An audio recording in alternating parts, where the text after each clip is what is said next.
По петти пат, а годинава повтор, Богородица повторно благослови да ја посетам незината градина Света Гора Атонска. За тоа како се стигнува тука и каква е целата процедура, нема повторно да објаснувам, затоа што доста време за тоа имам посветено во моите 4 претходни репортажи за ова свето место. Секој што сака може да ги погледне на порталот Инфокомпас и да добие повеќе информации. Годинава добивме благослов да спиеме првиот ден во бугарскиот манастир Зограф. Вториот ден и за прв пат воопшто добивме дозвола за престој во манастирот Ватопет.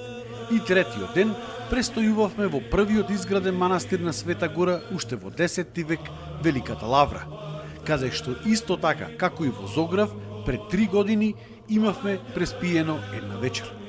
Оваа репортажа нема да ја започнам редоследно според местата на посетување како досега, туку според она што сега мене ми остави најголем впечаток и се уште ми треба време да се соземам себе си и правилно да го восприемам сето тоа што го видов и почувствував во манастирот Ватопет. Ватопет изминатиот период стана познат по тоа што оттаму се донесе чесниот појас на Богородица во Белград во Србија, на кој што се поклонија стотици илјади луѓе. Ватопет е втор по хиерархија од 20 манастири на Света Гора.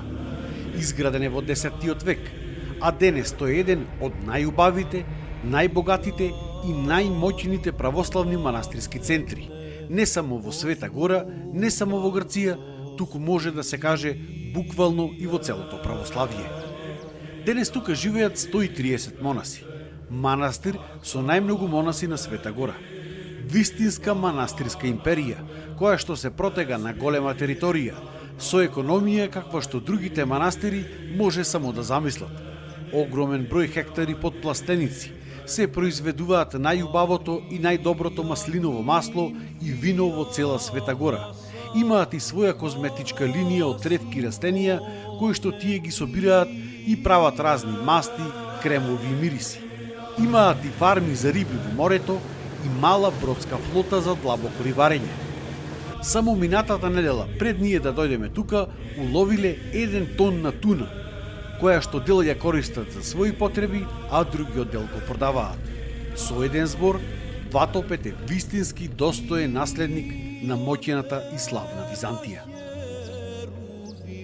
Кога пристигнавме тука, појасот на Богородица се уште беше во Белград, после неколку одложувања. Бев прерадосен што за прв пат доаѓам тука, но од друга страна и тажен што појасот не е тука. Но кога нешто сакаш од срце, тоа и ќе ти се даде.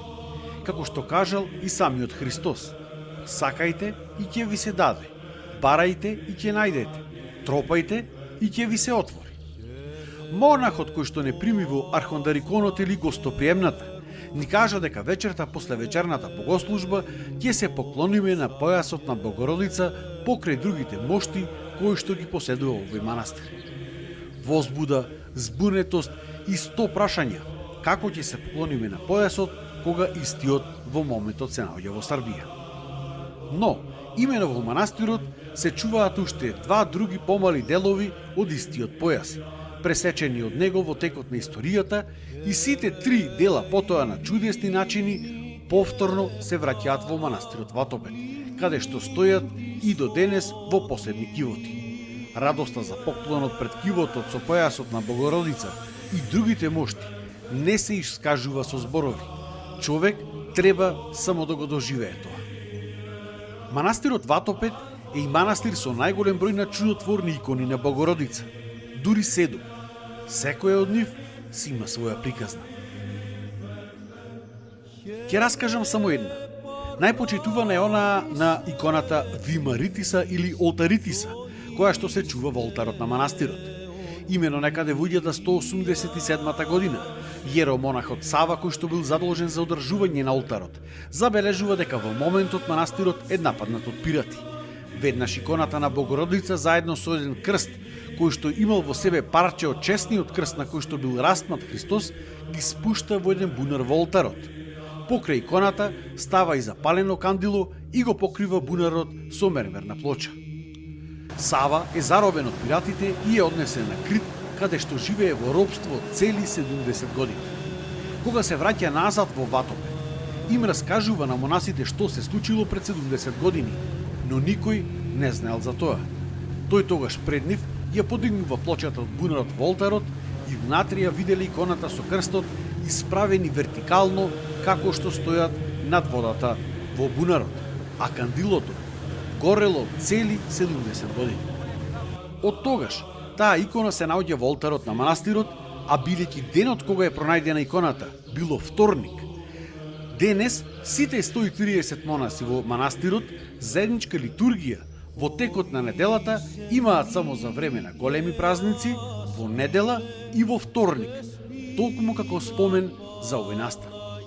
Во другите денови од неделата, монасите се делат заедно со поклониците кои што се наоѓаат во манастирот во тој ден и се служи литургија во секој од 20 параклиси кои што ги има во и околу конаците на манастирот, а не во главната црква. Значи во еден момент, само во Ватопе се служат дневно по 20 божествени литургии. 20 литургии одеднаш на толку мал простор, само во еден манастир. И тоа само по себе е уникатност во светски рамки. Ние присуствувавме на литургијата која што се одржа во параклисот посветен на Свети Пантелеймон. За Ватопот малку е да се зборува и 3 дена, како за тоа, например, дека таму се чува и главата на Свети Јован Златоуст со неговото нетлено уво. Она уво, кое што останало нетлено и покрај векови после смртта, бидејќи на него апостол Павле му зборувал што да пишува и уште многу други чуда.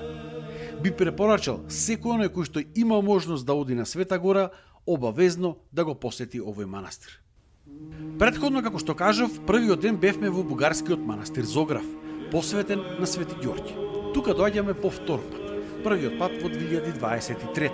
Тој е основан во 919 година од тројца браќа од Охрид, Мојсей, Арон и Јован. Според преданието, тие не знаеле на кого да го посветат манастирот, па затоа подготвиле наштица која што ја оставиле во црквата и започнале да се молат на Бога на кој светител да биде посветен манастирот. Во тој момент, необична светлина се разлеала од црквата, а кога браќата влегле таму, виделе дека на штицата бил само живописан ликот на Свети великомаченик Ѓорѓе. Оттаму манастирот го добива и името Зограф. Ова е една од ретките саморакотворни икони која што нема човек автор, а кои што постојат во православието. Икона која што е насликана од самиот Божји благослов.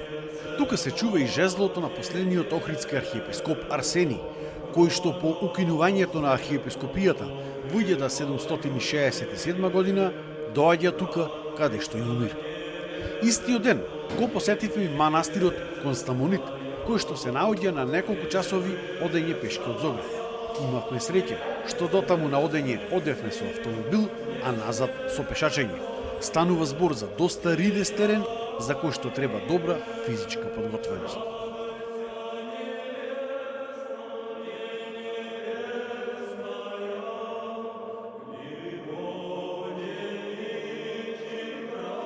Третиот или последниот ден ја посетивме Великата Лавра, местото каде што започнало се, каде што во 963 година е подигнат првиот манастир на Света Гора, изграден од страна на Свети Атанасий Атонски.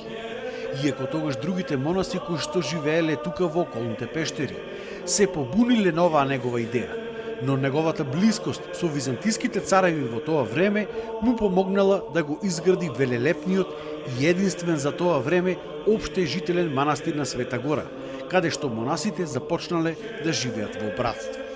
Потоа се донесол типик како треба да функционира еден манастир, кој што типик подосна го преземаат сите манастири кои што се градат. И овој манастир има голем број на мошти и реликвии пред кои што се поклонивме, како што е металниот крст од 4 килограми, кој што Свети Атанасий го носел на вратот секогаш кога служил литургија. Мошти на Свети Јован Кукузел, на Свети Василий Велики и многу други светители. Во главниот административен центар Кареја во Протатската црква, повторно годинава успеавме да се поклониме на една од главните светињи на Света Гора, а тоа е иконата Достојно ест, пред која што архангелот Гаврил Според преданието на 11 јуни 982 година, на еден монах му ја испеел песната "Достојно ест", наменета за Богородица, и му рекол од тогаш да ја практикуваат таа молитва. Од Кареја со автобус се упативме до главното пристаниште на Света гора Дафне, од каде што со брод се вративме во градот Уранополис. Инаку морам да искажам огромна благодарност за главниот виновник, што веќе по петти пат стапнуваме на ова свето место, а тоа е Тони Поповски, член на нашата мала група поклоници на Света гора. Човекот кој што се грижи за тоа безбедно и непречено да стигнеме тука, да бидеме сместени во манастирите и потоа безбедно и полни со благодат да се вратиме дома. Без него немаше ништо од ова да се реализира. Како и секогаш, ја напуштивме Света гора со надеж и išчекување за што поскоро враќање во градината на